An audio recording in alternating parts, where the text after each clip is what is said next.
I know that you are going to kick us off here with some opening comments.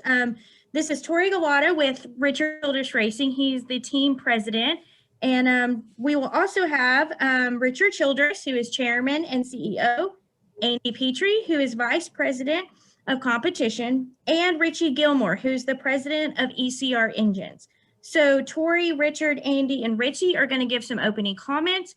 Then we will take questions from them. So please, Torrey, I'll turn it over to you. Thanks, Amanda. I appreciate it. And thanks to all the media for joining us today. We really appreciate it. I know you guys have been sitting in front of your screens probably most of the day today, so we appreciate you hanging around to talk to us this afternoon.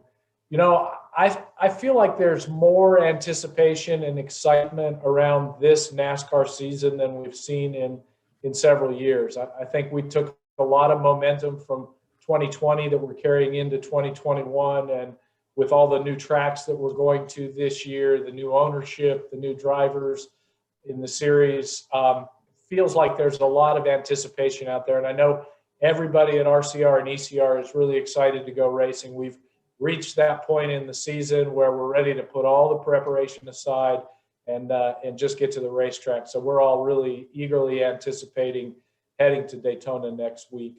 You guys just spent some time with all of our drivers, so you know that we've got the same driver lineup from last year, and we're really excited about that. So Austin Dillon and Justin Alexander will be back again. Those two have been really successful together, and so we're looking forward to see what they can do on track this year. And Tyler Reddick and Randall Burnett are back together again as well. Those two have a great working relationship and have had a lot of success in the Xfinity Series and a really, really good rookie year last year. So we're excited about that as well. Tyler has been incredibly focused in the off season. He's been working on his road racing and spending plenty of time in the simulator. So he's ready to go. We're also really excited to have two new drivers here on our campus in Eric Jones and Daniel Suarez. So two additional A-level drivers that are added to the greater RCR orbit. And so those guys I know are going to make our team better. And Andy and everybody is really excited to have those guys on board. And in the Xfinity Series, nobody is happier to be in the same car for the entire season this year than Myatt Snyder and his crew chief, Andy Street. So, you know, last year we rotated several drivers through the 21 car. This year we're going to run the 2 car full-time with Myatt Snyder, with Tax Slayer, and several other good partners on board. So really looking forward to seeing what Myatt can do in the car full-time this year. Additionally, I wanted to mention that Richard is continuing to invest in development drivers and nurture young talent in the sport. And so we're going to continue our relationship with Anna Parkhurst. And Mike Dillon first put Anna in a mini outlaw go-kart at Millbridge Speedway back in 2016 when she was 13 years old. Anna is now 19, and she's running late models in the Southeast. She's done a great job. She's really talented and really dedicated, and is going to run a bunch of races this year. She won twice last year, and we're looking for big things out of Anna again this year. So we're really happy to have her continue as part of this RCR stable. We've also got a really strong partner lineup again for 2021. I mentioned Tax Slayer. We've also got Bass Pro Shops back with us this year, Tracker Off-Road, Dow Chemical, Caterpillar, Growth Energy, Cheddar Scratch Kitchen, Alsco, Coca-Cola, Akuma, and Roland. And we also are going to announce a couple of new partners today. So we're just getting ready to issue press releases for 3 new partners. We will have Petree on board with the number 3 car in Austin Dillon this year. We've had a partnership now for 4 years with AstraZeneca. And so Petree is a new COPD product that they are launching. And so we're really happy to have Petree on board with us this year and with Austin. We also are going to have WorkRise as a partner. And WorkRise was Rig Up. They've rebranded, and they will be back on board with Austin this year. Their first race is going to be Circuit of the Americas. They're a Texas company, and so they're really excited about being on board with Austin. They are a leading workforce management company and a real growing company, and we're really proud to have them on board as well. And then lastly, we've got some really exciting news. We're doing the first of its kind team partnership with BetMGM. So we will have them on board. They will be a partner on both of our cars. As you know, they're a leading sports betting platform. They announced last August that they had a partnership with NASCAR in the sports betting space.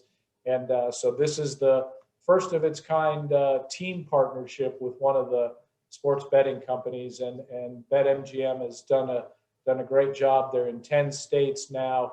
And this category is one that's going to continue to grow. They've done some really good things already in terms of fan engagement for our sport.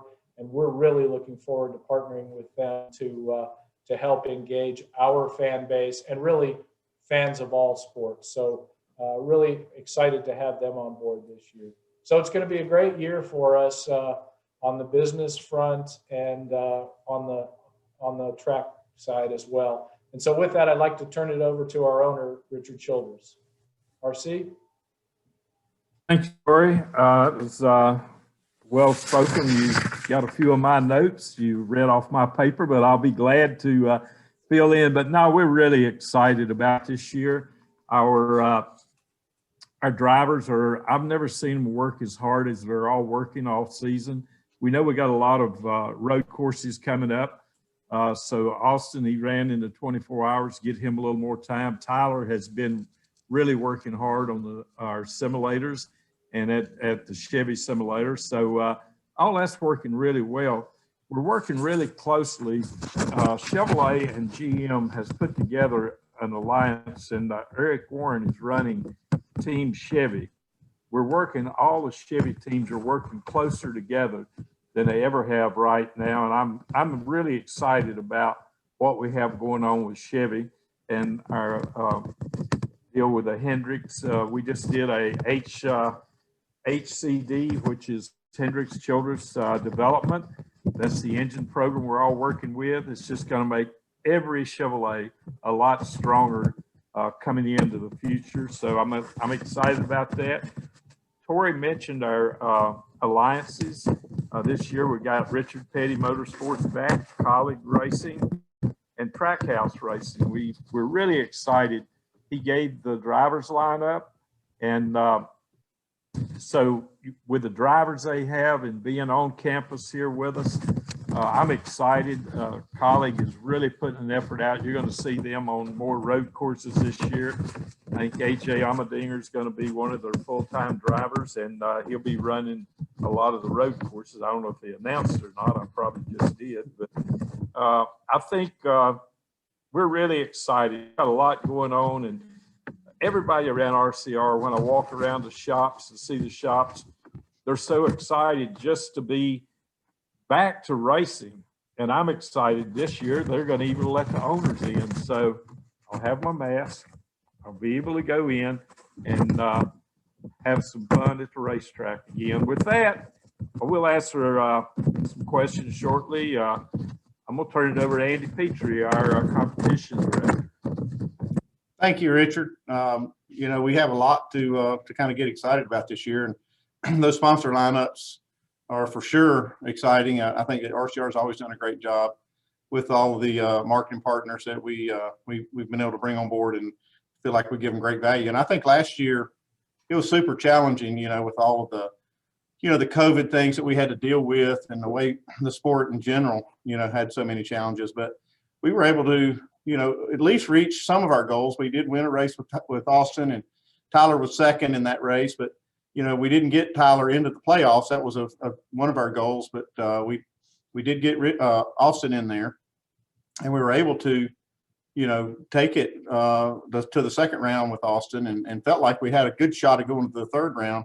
We had an unfortunate failure at Vegas, but building on that success, I think that, you know, with what Richard and Torrey were talking about on the Chevy alliance. I think that the biggest thing on that is not only are we all working closer together, we're tapping into GM and Chevrolet's, engineering group, and that's what they've really kind of restructured this technical, this technical group for Chevrolet to be able to do that. And Eric Warren is the one that's heading that up.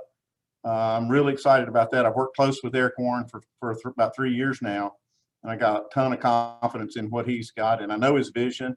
And so I just think that we're going to be able to do a lot more in 2021 than we have ever been able to do from a technical standpoint. And so I feel really strong about that. As many of you probably know, we were basically the kind of the leaders in that command center type approach where we have people here. We've got all of the information being piped into a purpose-built facility here at RCR.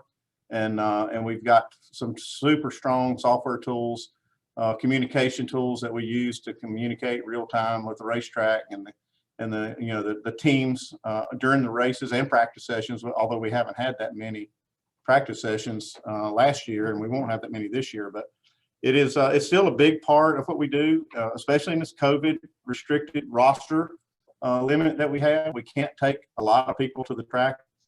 They've restricted how many we bring, and to make that group smaller in the garage.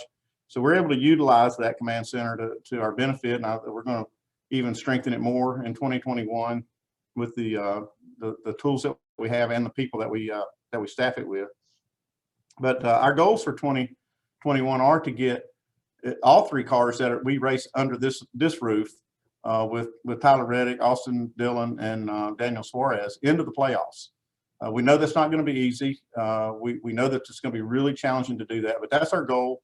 We're working really hard, and are pretty optimistic going into the season that we're going to have at least as good or better performance than we had in 2020. So I feel like we've got a good springboard from last year to launch on, and with all the new things, like I said, that Chevrolet and our partnerships bring to the table, I do feel like that we're going to put ourselves in a position to succeed.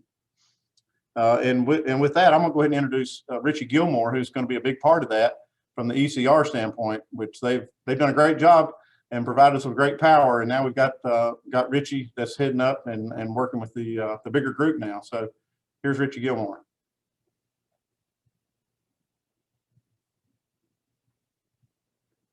We're not hearing Richie, are we? I don't see him on there, Andy. Richie, can you hear us? Hang on one second. Oh, Hello. we can see you. Okay, now we can hear you. Yes, very excited about 2021 to building off of the success we had in 2020. We got some new teams coming on board in the Cup and Xfinity, like Andy mentioned, new drivers and Torrey and Richard, and we got some new addition onto our Xfinity programs.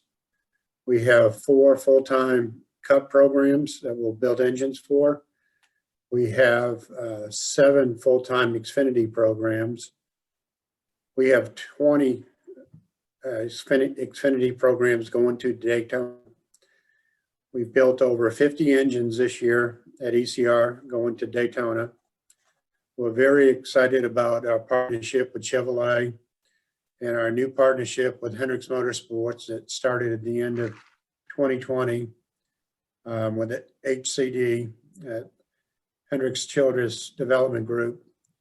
It was very successful. The last 7 or 8 races, we partner up and put a hybrid engine together and help Chase Elliott win the championship in 2020. So we've already seen some success in that partnership, but we're just going to keep building on that. And the goal is, like Andy and Richard said, is to get all our cars in the chase and ultimately get one into winning the championship in the Cup and Xfinity. We had another strong run this year in the Rolex 24. Unfortunately, we didn't finish our streak. We had 4 years in a row of winning the Rolex 24. Came up a little short, finishing second. But we're very excited about this season moving forward. And with all the new teams and growing once again in 2021. Okay, Richie, thank you for those comments. Like we said at the top of our Zoom media availability, that you may ask questions to Richie, Andy, Richard, or Torrey. We will start with those questions now. Please just be, considerate of all the media who are on the call trying to get questions in. So we appreciate your help with that. And to kick us off with questions, we're going to start with Bob Hawkers. Go ahead, Bob. Yeah, this is for Richard. Obviously 20 years since the 2001 Daytona 500. And from everybody I talked to, one of the big things was the fact that NASCAR went to outside sources to investigate and to start giving input on NASCAR safety. And I'm curious what you thought when NASCAR started talking to people outside the garage about what happened. Well, I think that was the right thing to do, to get outside opinions and have other people looking at the whole situation. So I think it's made this, as terrible as it was, and we'll never get over losing Dale Earnhardt, but there's a lot that came out of it from the safety part going forwards. There's been some horrendous crashes, Austin Dillon's, Ryan Newman's, you go on down the list of crashes, and these drivers have walked away because of the safety. Thank you. Okay, we're going to take our next question from Kelly Crandall. Go ahead, Kelly. Thanks, Amanda. I have two. I guess they would probably be best for Andy. I want to check in, curious about Colleague when they run cup races this year. Does that put more work on you all to build cars for them? Do they get older RCR cars? How is that going to work? Well, they get current cars. The answer is yes, it is more work, but we're prepared for it. We plan for that. And so we actually staff some of that race team for them as they go to the events with some engineering support and a crew chief from here. So that they, Colleague still provides quite a bit to it, but yes, I mean, it is a fair amount of work, but I feel like that we get something out of that too. It helps us when we build more cars and have more input, and we'll have another partner on the racetrack too when we get Daytona. The second thing I wanted to ask is NASCAR's official said earlier this week that as far as the timeline next gen, now that we're into it this year, is teams to start getting them, I think they said about mid-June. So how do you all feel about the schedule for next gen, the testing that's coming later this year? And of course, you all have worked closely with that car and development. So just overall thoughts on that. Yeah, I've been super impressed with the whole, whole program, the whole next gen program. And we were, fortunate enough to be involved in that from the ground up. I feel like that we've done our homework with it, and NASCAR has done their homework. We're prepared. I think all the vendors have done a tremendous job of providing all the parts and the things that we need. And now the structure is in place to be able to, start ordering parts. We just started doing that. We won't take delivery for a little while here, but we were able to initiate some orders for cars and parts to be ready for the, when we do get our first car and do that first test as an organization. Now, like I said, we have had some experience in time with the car on the track with NASCAR, but now it gets real. Now we got to start outrunning other people, right? So the pressure is going to be on us when we get our real race cars. Okay, our next question will come from Dustin Long. Go ahead, Dustin. Thank you. I had one question for Richard and a quick one for Richie. Richard, certainly some people will, certainly people view Dale Earnhardt as, a Superman. And I'm just curious, of all the years that you were with him, you saw a lot of Superman moments, whether it was when he got back in the car after rolling it at Daytona, the Watkins Glen pole, or the Talladega win. I'm just curious, when you look back on his career and your time with him, what is a Superman moment to you where he just really kind of surprised you, shocked you, or just impressed you in what he was able to do on the track? And for Richie, certainly during the DEI days, you were building the company for Dale, but you still had to beat Dale as a competitor. What was he like as boss and competitor? Thank you. Dustin, it'd be hard for me to pick out one single hero moment. His career was unbelievable. You know, we won, I can't remember, like 11 of the 125s when they were 125. Winning the Daytona 500 with him was one of the highlights of our career together, because I knew what it meant to him and to his resume. And but not only did he impress me on the racetrack, he impressed me with so many things that he'd done for people away from the track that people will never, ever know about. All of those things. And that's what he had, a heart of gold. And we're going to continue with questions. Matt Weaver, go ahead with your question. There. Thanks, Amanda. My question is for RC. When it came time for Austin and Ty to get ready to go NASCAR racing, and they were doing their late model stuff, you had sent them to Max Pappas. And I was curious, what was the connection there with Max, and what did Max provide to the boys when they were getting ready to race? Why Max? You know, Max at that time had basically stopped racing, and he had so much experience, and he was a great tutor for both of those guys. Not so much at the track, he was really great at the track, but the things that he would have conversations with them is one of the things that Max really brought to the table. And both of them had so much respect for him that that's the reason that I wanted to hook them with Matt. So it's Max. I mean, that's great. Thank you. Yes, sir. Okay, we're going to take our next question from Mark Garrow with PRN. Go ahead, Mark. Thank you. I've got two. First, for Richard. Richard, your relationship with Dale was far more than driver owner, and I wonder what it's been like you when it happened 20 years ago, and what it's been like these 20 years without him. Well, it's tough.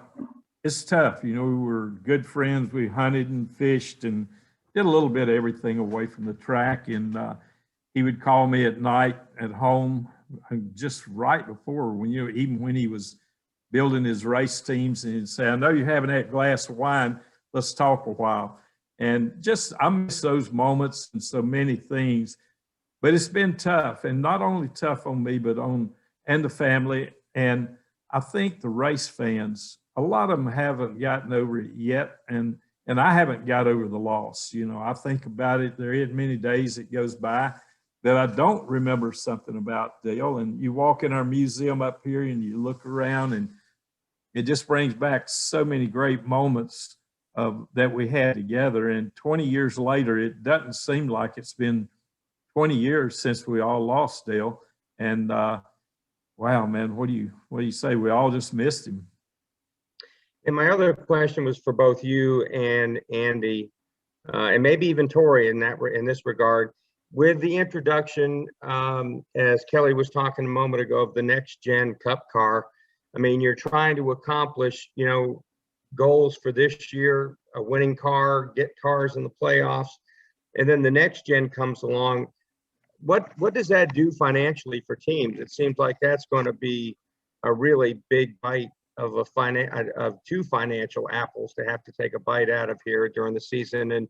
And does that put any pressure on teams, or how do teams handle that? I'll answer. I'd like for both of those other ones to also answer, Mark. I think right now we start every year. We start working in October, or even earlier sometime going into the following year. We'll even start building cars. This is going to be a little different. I think some of the components on this car, once we get it up and get it going, is going to be, it'll be a savings in the long run. We'll be able to run them more, be able to run less cars. So I'm excited about if you take the original cost and amortize it over next year or 2 years or 3 years, it's going to be it'll be a financial help to all the teams. That's my opinion. Andy, you can throw in your opinion, and then Torrey. Yeah, I think, from the race team side, not considering the financial impact, it's going to be, Mark, you've been around a long time. So you remember when we've switched models, or we've gone to different platforms, and we've had to go do a lot of testing. And so we've done this before, and it is going to be a distraction somewhat from the 2021 season. And it's going to be a challenge for me and us from a competition point of view to still try to limit that, to get as much as we can out of the next gen testing while really keeping our heads down and focused. Hopefully by that time, that we start testing the next gen car, we're deep in the playoffs and we've got, our focus on that too. So it's gonna be a balancing act, but I think we've been preparing for it now for 2 years. Thought it was going to happen this year, but then got pushed back because of COVID. So, now we know what's in front of us and we just plan for it. Yeah, Andy, I think you're right. I totally agree with that. And I do feel like the fact that we built the original first couple of cars and it was our team that led the testing efforts will give us a leg up, and we probably have a little bit better understanding of what to expect. I was really disappointed that we weren't able to launch the car in 2021, but I feel like that was probably a blessing in disguise for all of us, because I think that extra year has really helped for the entire supply base and for NASCAR and the teams as well. So I feel like we're on track. We've got it in our budget, and we hope we've forecasted the right numbers in terms of what we're going to need to build those initial cars and go to those first 3 team-wide tests. But there's still, I keep telling the group, as soon as we get through Daytona, we're going to sit down and really roll up our sleeves and make sure we understand, all the costs and the resource requirements as we go forward. So I think it's going to be a lot of work, but I feel like it really is going to pay off for the sport overall. And quite frankly, we had our manufacturers meeting with Chevy yesterday, and I got to see multiple pictures of the new car for the first time with the approved body, and I was really excited because I think it really looks like a Camaro, and I think the fans are really going to like the fact that it is a really good-looking race car. So I think we sometimes underestimate that the fan impact. I feel like is going to be a really important part of it. Thank you, gentlemen. Good luck this season. Thank you, Mark. Okay, we're going to take our next question from Spencer. Go ahead, Lee. Thank you. Richie, I'm going to circle back to you because I don't think you got to answer Dustin's question, but I can remember, probably 20 years ago this week, walking through the halls of DEI and how vibrant it was and how there was just such a buzz because they had built such a, incredibly competitive place where people enjoyed coming to work, and no one enjoyed coming to work more than Earnhardt because he was the first one there and often the last one to leave. And I'm just wondering, if you can just take us through the days there, about what they had built and then, how the realization came that you finally had to turn out the lights. Yeah, you're right, Lee. It was a great environment, great place to work. And I think RC touched on it a little bit too, as Dale was definitely, it was 2 different characters that we joked about a lot. There was this guy that came in Monday through Thursday that was an incredible boss that had such a big heart. And then on Thursday, there was this guy that walked through with cowboy boots on and that black hat and Wrangler jeans. And when he put that costume on, he meant business. And he didn't, he wasn't our boss. He was the driver of that 3 car. And, he was the guy, he was going to go whoop our butt. And he was the driver of the 3, worked for RCR. And he all he wanted to do was beat us. He wasn't our boss at the end. And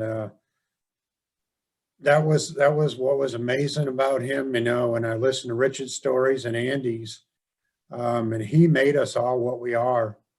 He was the ultimate competitor. And the end was very tough. Being there from the beginning to the end was a tough deal to see the lights go off there and see the people walk out of there. I think one of the greatest things, luckiest things that happened to me was to come here, because the closest thing I think to Dale is, I think Richard and him are twin brothers. They got a lot of the same personalities. They care about people. They're great leaders. And Richard welcomed us up here, and we're carrying on a lot of traditions that are a lot of what Dale carried on every day.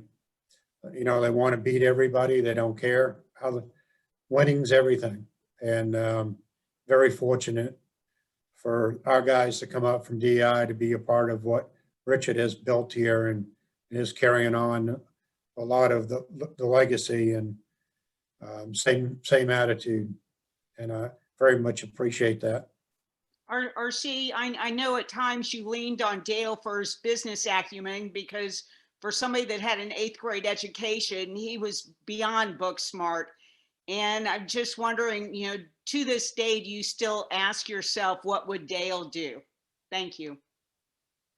Oh, yes. Yeah. I think our whole sport, if Dale Earnhardt would still be around today, our sport would have a different face on it. There'd be a different look on NASCAR, I think, because he was very influential with the Francis, with racing. And yeah, he had a really good mind when it come to business. And we just had a great relationship. I could count any disagreement we had on one hand. It was just one of those relationships that they said it wouldn't work when we got together, but we proved everybody wrong. We went out and did our thing. Thank you, gentlemen. You're welcome. Okay, we're going to take our next question from Jordan Bianchi. Go ahead, Jordan. This question is for Richard, and it's about Ben Kennedy. Richard, Ben Kennedy 5 years ago drove for you in the Xfinity Series. You had some time with him then. I'm wondering if you, in your time with him, you noticed somebody or saw somebody that was going to kind of be a transformative figure in NASCAR in a leadership role. And what do you think of his current role and what he's done on the NASCAR side of things? You know, going back to when I look at Ben Kennedy today, I see Big Bill France Jr. I see a man that has a mission, a goal, and I don't think anyone would have ever expected what Ben Kennedy is doing today would be the success that he is. But as a driver, he was good. He was real good. But I think he just kind of reminds me a whole lot of Bill Sr. When Big Bill Sr. was around. He just has that character about him that just reminded me of that. And I think he will help carry NASCAR many years down the road. Thank you. Okay, we're going to take our next question from Jacob Seelman. Go ahead, Jacob. Thank you, Amanda, and gentlemen, thank you for your time today. My question is for Richard and Andy. I know a lot's been made of the 20-year anniversary that's coming up next weekend. For both of you, how have maybe the emotions changed in looking back on that day from when it happened in 2001 to looking back on it now in 2021? And you know, what do both of you feel like the enduring legacy is that has come out of the last 20 years since the accident? I'll go first if you want. You know, Go ahead.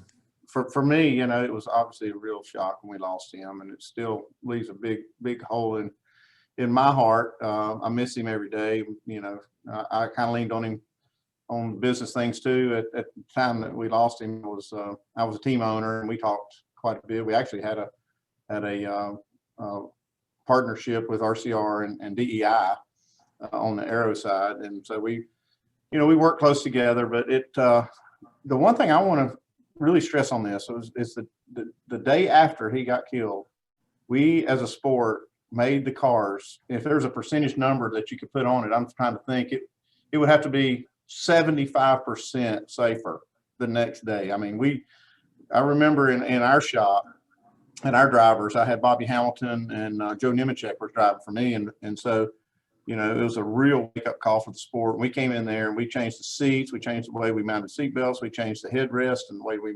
contained the. We started using all that outside help that we talked about earlier outside the sport. Had they been trying to help us, and we really weren't that receptive until that happened. And then it's like, okay, we need help, and we made the sport so much safer, and it's obviously bared out in the last 20 years the safety record that we have in NASCAR. And I think that's the legacy that Dale leaves, is that, you know, it's probably not too much unlike, Senna getting killed in Formula One. I think it did the same thing there. It was just a moment in time where things, really changed on the sport. It got way safer, and the drivers today can look back on that as a real turning point. Yeah, I agree with everything Andy said there. I think we all miss Dale, the fans, all of us do. I know his family does. But I think what he's left behind is the memories that many, many race fans have got of all the races that you could sit back and talk about, from winning Daytona to the passing the grass, on and on. They still talk about that legacy of Dale. But like Andy said, I think it was a wake-up call for everyone. And I'd said it earlier, it's just saved so many lives, I think, and so sad to see it have to be losing him, though. Thank you both. Okay, I'm going to take a question that we received via the chat. This is most likely for Torrey or Andy, but related to RCR's involvement with The Crew, the Netflix special. Can you give any details into how, I believe it was Austin or a previous driver mentioned that RCR was helpful in meeting with them and trying to give them insight into the NASCAR as a sport. I was just curious if one of you could comment on maybe what that included. Go ahead, I'll let Andy. you take it, Torrey. Yeah, we did have some involvement early on. We had the NASCAR production folks here for a couple of different occasions and gave them kind of an inside look behind the scenes and did a little consulting with them. And then I know that Austin has spoken with them as well. All right, thank you. And thank you, gentlemen, for your time. I know we didn't have the opportunity to get to every question, but we appreciate those that we were able to get to, and we appreciate your time and your willingness to join us. And we wish you guys the best of luck heading into the Daytona 500. Thanks, everyone. Amanda. Thanks, Amanda. Thank you. Thanks to all the media. We appreciate your time. Yeah. Thank you, guys. Have a good one. Thank you. Yep.